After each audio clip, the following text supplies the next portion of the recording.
So, and as I have mentioned, this session is for parents of children in year one and two, and it is going to hopefully help you with developing your child's reading fluency. Now, for those of you that haven't worked with me before, my name's Lynn, and I am a qualified primary school teacher. I spent nearly 20 years teaching in Hull. More recently, I have volunteered overseas, taught overseas, and I've now been tutoring 11 plus online for the past 5 years. So let's make a start. Today we are looking at reading fluency, and we are going to cover the these four different aspects. So first of all, we're going to look at some facts that are linked to reading. Then we're going to take a closer look at what we mean when we talk about reading fluency. And then we're going to look at the different parts of reading fluency. And finally, once we have looked at the different parts of it, how you are able to help your child to develop these skills. So some of you may have read an article that I sent earlier on in the week saying that the number of children under 18 who read for pleasure is at its lowest level since 2005. So it kind of made me think, why are children not choosing to read? And there's a whole number of different reasons for this. And I think the main reason that is kind of suggested in schools is the fact that there is so many games, so many distractions for children that they are choosing social media, they're choosing online gaming rather than actual reading. Another thing is children tend to find books boring, so it's tapping into the right book for your child. And in younger children, it's often thought that they're not being read to from a very young age. So whether it's at home, in school, or at nursery, so they're not seeing the enjoyment in actual reading. Another issue with this is the fact that reading for pleasure can be confused with literacy and sort of the English work that children do in school. Now, the problem with children wanting to read for pleasure is the fact that to be able to read for pleasure, they need to be fluent in their reading. So if a child isn't what we call fluent in reading, they're not necessarily going to want to be reading for pleasure because they will struggle with the whole aspect of reading. If we just look at a few facts and figures, if a child reads at home for 1 minute per day, you're looking at 365 minutes a year. Breaking that down further, 365 minutes a year equates to about 33,000 words that your child will be reading. If we then take that and we look at the data that is produced from the tests that children take, these children that only read for 1 minute per day, it equates to about 10% of children that are taking tests. If we then look at the 5 minutes a day, the number of minutes increases. It equates to about 30 and a half hours per year. Within that 30 and a half hours, they will have read about 164,000 words whilst they're reading. And this group of children, when they perform in tests, they're getting about 50% of the answers correct. But if you leap up to 10 minutes a day, they're reading in total 61 hours per year. So just by that extra few minutes per day, it's increasing the number of hours an awful lot. It also means that they are reading about 330,000 words, which means that obviously by reading more, they're enhancing their vocabulary, which means that not only within English are we seeing improvements, but we're also seeing improvements throughout the curriculum. This group of children that read for about 10 minutes a day, they are performing about 70% they're getting in their tests.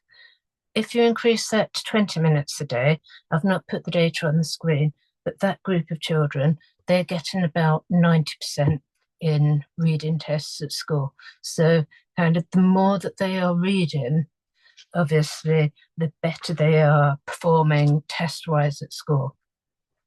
Now, when we speak about fluency, it kind of gets a bit confusing, particularly for people that aren't aware of how the children are taught to read. So I've got a diagram that I found quite helpful, because when we speak about reading fluency, we are speaking about this part here, and the importance of reading fluency links to the reading comprehension, because by a child being able to read fluently, they can then focus on comprehending what they are reading.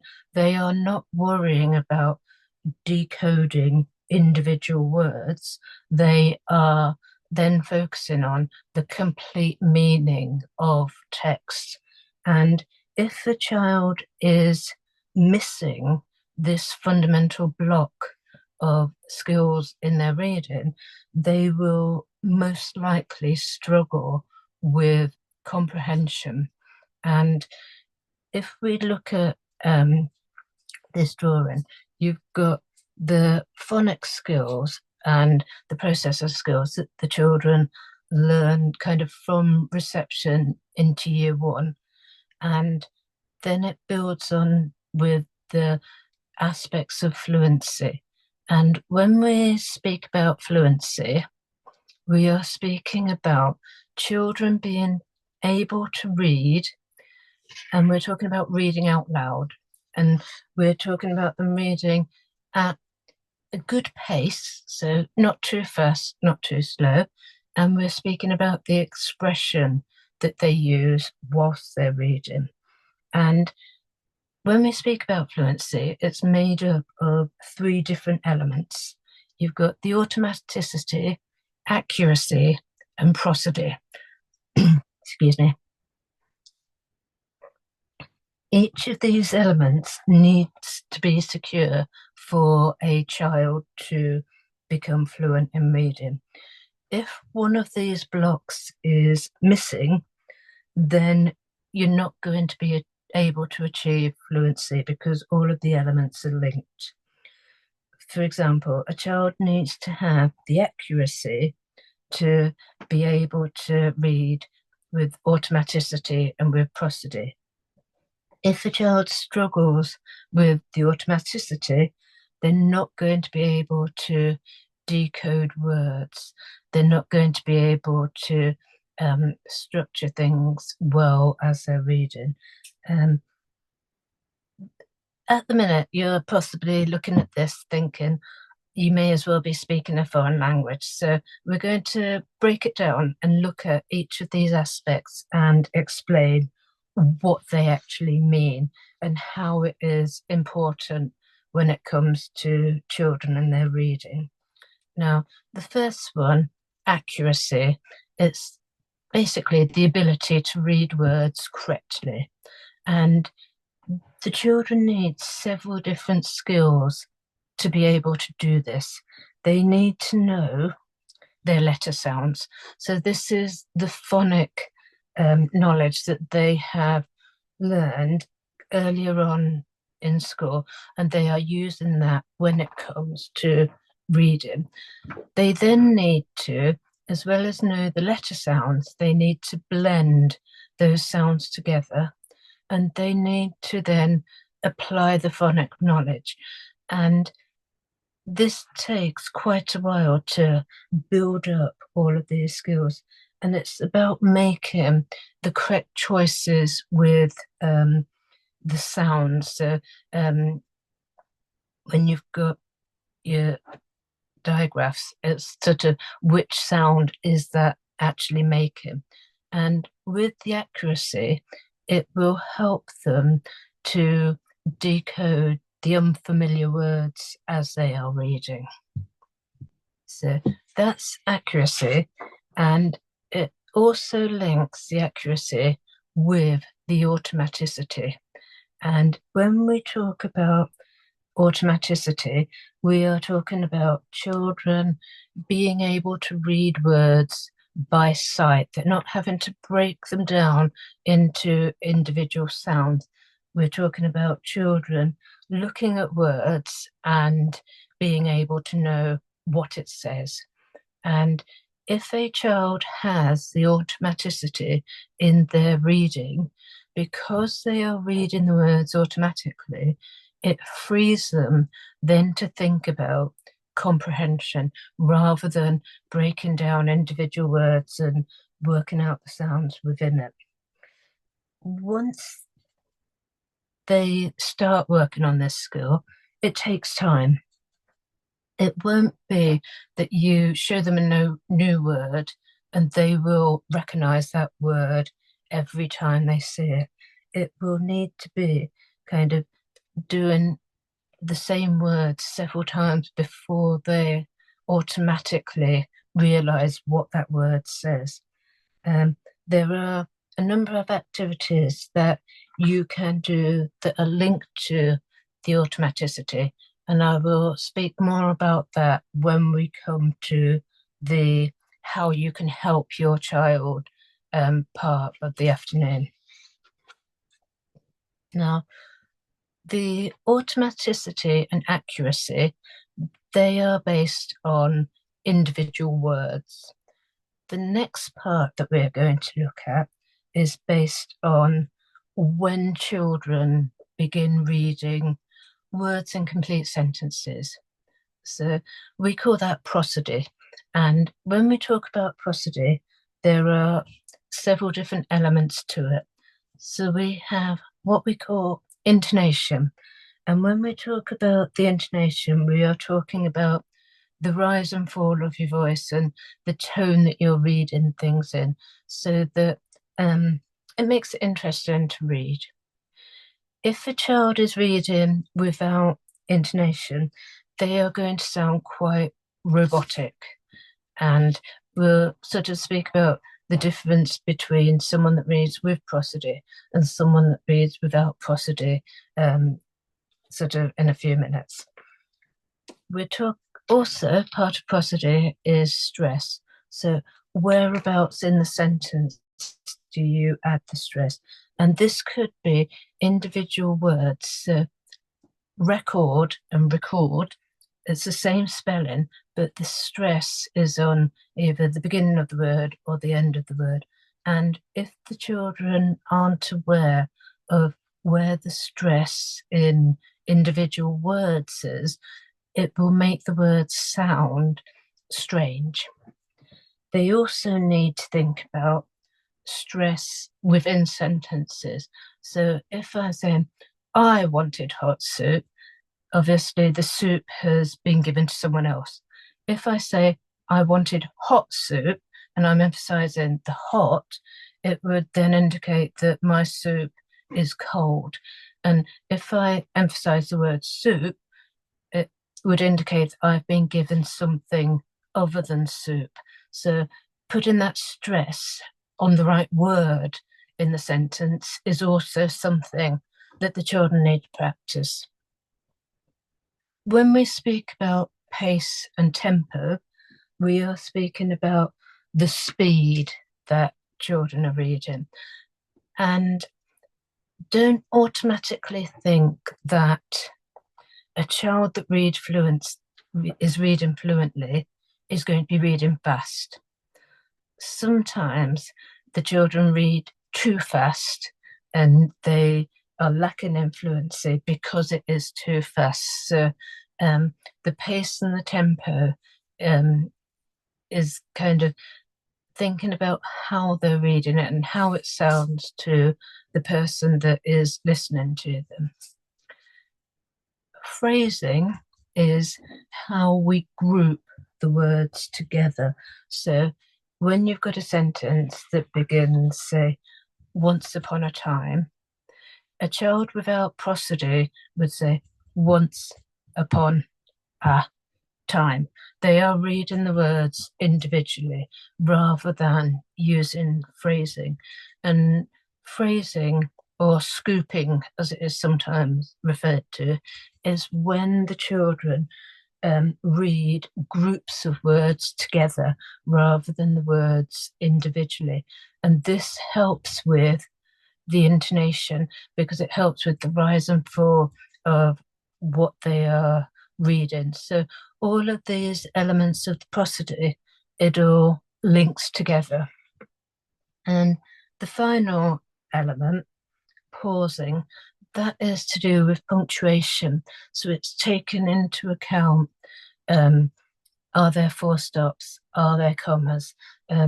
As the children progress throughout primary school, they will also need to take into account, are there ellipses in there? Where has the writing changed paragraph? And pausing in the correct places to indicate this.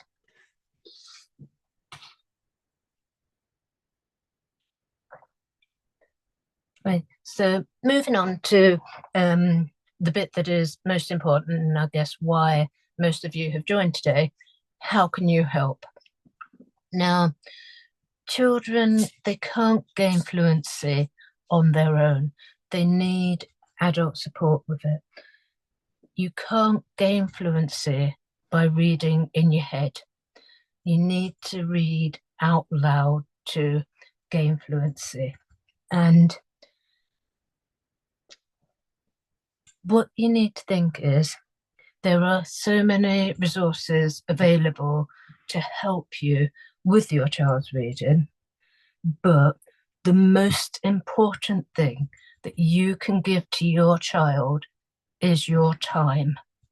By spending time reading with your child, by spending time doing the activities with your child, that will help them improve.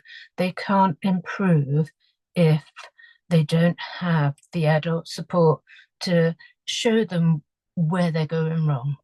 So there are a number of things that you are able to do. Most importantly, to help your child with the prosody, read to them, read with them, so that they can hear how you are reading.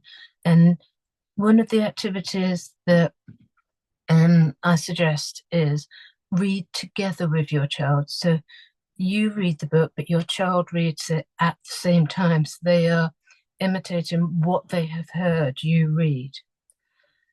Another thing that is really important, listen to your child read daily. Even if it is only that 5-minute chunk, listen to them so that they are gaining confidence with the words that are written in the books that they are reading. Now, when we talk about the accuracy and automaticity, flashcards are a great resource to use with that part. There are a number of different word lists, which is why it causes a bit of confusion. There are about 3 or 4 300 word lists, And the problem is, not all of these 300 word lists have the same words on them, which is a bit unfortunate. But what I've done, I have spent quite a while looking at these word lists and matching them all up. And I have come up with a list of 311 words when you combine all of the lists together. And I've made the flashcards for those words so that you can use them with your child. Use them in a game form so that you are maybe hiding the cards around the room and the child has to find the cards, read what's on it. And if they're able to read it, they keep it. If they can't read it, you have it. But most importantly, before you play the games with the flashcards, they need to hear you read them. So maybe choose 10 words that you're going to focus on initially, and you read it, and then your child says it. And do that a couple of times so they are able to read the words on the flashcards. Once they're then able to do it, there are various games that you can play with it. So you could put the flashcards facing up on the floor and shine a torch at the flashcards, and they have to say the word that is on the flashcards. So there's quite a lot of games that you can play just with the flashcards. Another thing that you are able to do is the board games. So use the keywords on the board games so that the children are then building that automaticity when they are playing that. Now, I have produced a number of board games that are linked to the key year 1 words, year 2 words, and the next 311 words. And something as simple as rolling the dice and moving along, say the word on the board. And if you can't say it, you have to move back 1 square. The other one that some of you may be familiar with from school is the roll and read, where you time the children for a minute, they throw the dice, look at the number, say the word, and then they would put a counter over the word, then roll the dice again. And after a minute, you would see how many words they have read. And then they kind of try to beat their score. So each time they're trying to read more and more within the amount of time that you've given them. Now, by the end of year 2, children are meant to be able to read at about 120 words a minute. Okay. If you think about that, 120 words a minute is quite a lot, which is why they need to be automatic in the reading of those first 300 words, because those first 300 words make up about 25% of what the children are actually reading at school. Okay.